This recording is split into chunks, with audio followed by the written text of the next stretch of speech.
Alright everyone, welcome back to another Game Vault video. As always, I'm Captain Beefy with the Game Vault. We're going to talk about Perfect Dark and how their level designer claims that gamers were a mistake. And apparently has a long history of unhinged attacks on fans, and here we go again, man. Let's cue the music and we'll talk about it.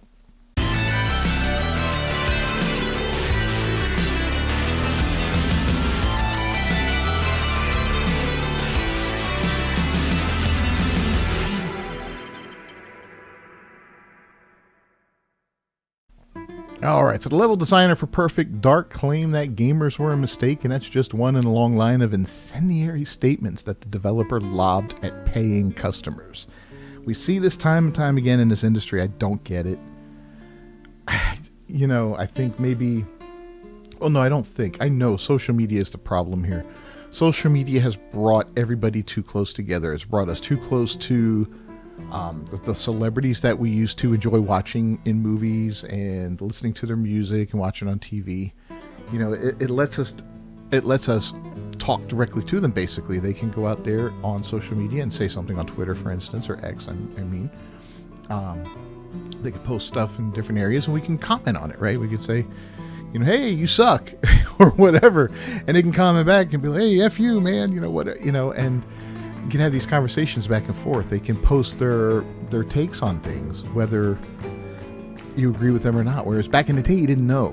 You only knew what you saw, and you only saw them in interviews. And mostly interviews were about their movies or their music or other things that were going on. Some stuff in their life, maybe, if they just had a child or just got married or, something happened. And now we know everything that's going on. And the same thing is happening here in gaming with developers. We never could speak to developers before. They were working. We didn't know who they were. We didn't know their faces and all that. We would see their names in the credits. And that was about it. And occasionally they would put pictures of them at the end of the credits, little snapshots of them. And we're like, oh, cool, that's them. That's so-and-so and that's so-and-so, whatever. Now we talk directly to them and, community managers and all that. And because of the nature of gaming these days, how it's such a fluid thing and how it's constantly evolving, even existing games that are out there, they're constantly being updated and patched and fixed and balanced and things like that. There's a necessity for community managers and developers to constantly talk with players, get feedback from them, and let them know of upcoming changes and things like that. So, it's almost a necessary evil these days.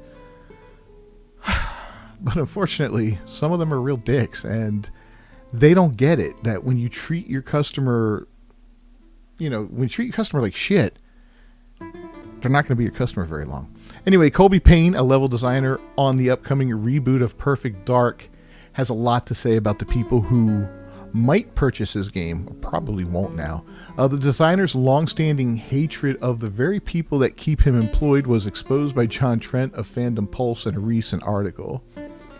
These comments started back in 2021 when gamers voiced objections to figures from Norse mythology being race-swapped in God of War Ragnarok. Norse and Greek mythology, despite being deeply rooted in Norse and Greek culture, are always ripe for the picking when it comes to Hollywood race swaps. When gamers pointed this out, Payne threw a little baby fit over it and called them racist pigs. And here it is. This is Angerboda. This is, it was played very well. The actress did a fantastic job. I've said it 100 times. I'll say it 100 more. I think she did a fantastic job. But they race swapped a Norse character with a black girl. They could have let her voice it, and they could have let the character look authentic, like a Norse character, like a Jotun, a frost giant. They weren't black. If anything, they were blue or white, and they've been depicted as both in mythology and all that. They were never depicted as this, but it is what it is, right? That's what they did. So anyway, Colby Payne says, the fact that it's 2021 and gamers, in bold, still get mad over a character being black just boggles my mind. It's time to grow up, you racist pigs. Angerboda looks absolutely stunning. Props to all the devs who worked on her. She's without a doubt the most interesting character. She does look stunning. Not gonna lie. She wasn't the most interesting character in the game, that's for sure. But she does look stunning, Anyway, the race swapping of Angerboda is a creative decision many attribute to malign narrative design firm Sweet Baby Inc., which worked with the Santa Monica Studios title. And I can guarantee it was. That was definitely part of it. I'm surprised they didn't make Angerboda a boy and make the Trey's gay with him. But, they probably pushed for that. They probably pushed for that. Anyway, Dom the Bomb, Laura Bailey, on the death threat she received for her role as Abby brought me to tears. Gamers were a mistake, he says here. In February 2023, Payne responded to an article on reported harassment brought on actress Laura Bailey for her role as Abby in The Last of Us Part 2. Payne responded by simply stating, "Gamers were a mistake." Of course, no one should support harassment or death threats made to anyone, but instead of calling out the bad apples in the gaming world who allegedly undertook such inappropriate actions, Payne decided to make a sweeping generalization of the very audience he serves. Now, that's absolutely correct. You do not harass and you do not make death threats to people, especially the talent. I mean, they're hired to do a job. If they do the job, that's what they were hired to do. I would never approach her on social media, in person, or anything else and tell her she did a horrible job or she's a horrible person for what she did. She did a fantastic job. She did an amazing job. Kim Belair with Sweet Baby Inc., I'd give her hell for it, because I know she was behind it. And it was a silly thing to do and it didn't make any sense. It took you right out of the immersion of the game, and that's what it does, And you call me racist, call me whatever you want. I really don't care. That's how it goes. If you made a game and you set it in Africa, ancient Africa, Zulu warriors and all that, and then all of a sudden you had one white dude in there, you'd be like, whoa, what is this guy? Why is this blonde-haired, blue-eyed guy in there? What is this? Nothing. It's just diversity. It'd be stupid. It'd be just as annoying. It's just as annoying as Yusuke in Assassin's Creed Shadows. Anytime it happens, it sticks out like a sore thumb, and it's absolutely silly. And it really cheapens, I think it cheapens the experience for a black gamer overall. There's plenty of great historical black characters that could be, like, you can make a game over, or you can make a new character, whatever, and make it authentic. You don't need to force it in there. It's just, it cheapens the experience for everybody involved. And it just creates division, and it just, and I know a lot of black gamers that are like, I'm tired of this too, bro. It makes me feel like, Anyway, if adding female protagonists to video games is all it takes to make the worst people you've ever met not want to play them, we should add female protagonists to every game. And again, Colby Payne. That's not the situation. The upcoming Grand Theft Auto 6. I just did a video on that 1 or 2 days ago, and somebody's like bitching at me about, because I'm saying Lucia or Lucia, I don't know how they pronounce it. My mother's name was Lucia, spelled the same way. It might be Lucia because I believe it's Hispanic in this case, whereas Lucia is the Ukrainian pronunciation of that name. But I'm off track there. I'm not angry at all about that character being female. They're going to have dual protagonists and all that, and that's fine. I've played plenty of games with a female lead in it, and they're fantastic, fantastic. Lara Croft was always great. Alien Isolation. You look to media, you look to movies as well, the Terminator series, the Halloween series. Female leads are not an issue, okay? Female leads are never an issue. If a female character is written well, they're fantastic. They can be fun to play. There's a strength to them, and there's also vulnerability to them that makes them a unique character to play.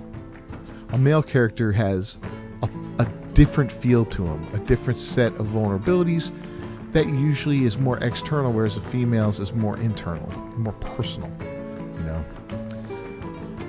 Nothing wrong with it, and that's not what it takes to make gamers mad. But when you create these stupid Mary Sues and these stupid girl bosses, and that's all you advertise it for, and that's all you push, and it's just time and time again, and it's, It's the female black character that's a lesbian every single time.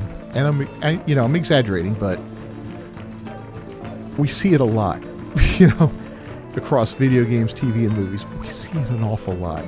And, she may not be black all the time. She may not be a lesbian all the time. But, we see it a lot. And it just gets old. It gets old real quick. It's like, oh, here we go again. This is unique. Try something new, guys. Anyway, the desire to push gamers out of gaming has a real, this job would be great if it wasn't for all the customers vibe to it. Payne attacked gamers again in June, referring to them as bigots in Pride Month. Seeing a lot of comments turned off for Pride Month posts. I wish all bigots to kindly F off and learn to love others for who they are. Gaming's for everyone except the bigots. Yada, yada, yada. Yeah, we're all over Pride Month, bro. And after fandom posts exposed the toxic and hateful rhetoric, Payne deactivated his X account. As they do, they usually will go protected for a while and then come back after, things cool down. But, with the advent of Blue Sky, a lot of them are just deactivating and going over there where they can hang out and all blow each other. The reboot of Perfect Dark has already come under fire from the gaming world due to the modern day redesign of its main character, Joanna Dark. As has become all too typical in the gaming world, Dark's jawline was widened, giving her a more masculine appearance. Here we see the classic look as JT talking about it. And it is always the jawline, man. People will, make fun of that and say, no, it's, just look, man. Look at Mary Jane and the Spider-Man between 1 and 2. You'll see it a lot in gaming, and it's really kind of annoying. Look at the pointed jaw, the pointed chin here, which is a very feminine feature. And then you look at this jaw here. This is a very masculine looking jaw. You even have the cleft in there. It's almost like Captain America. Perfect Dark was announced back in 2020. However, it's believed the game won't actually release until 2026. Perhaps if Payne and his coworkers spent more time working on their game and less time tweeting about gamers, they'd manage to deliver a final product within a reasonable window. Will you buy Perfect Dark now that you know what the level designer thinks of you? Do you believe Crystal Dynamics will take action in light of those comments? Sound off in the comment section. Yeah.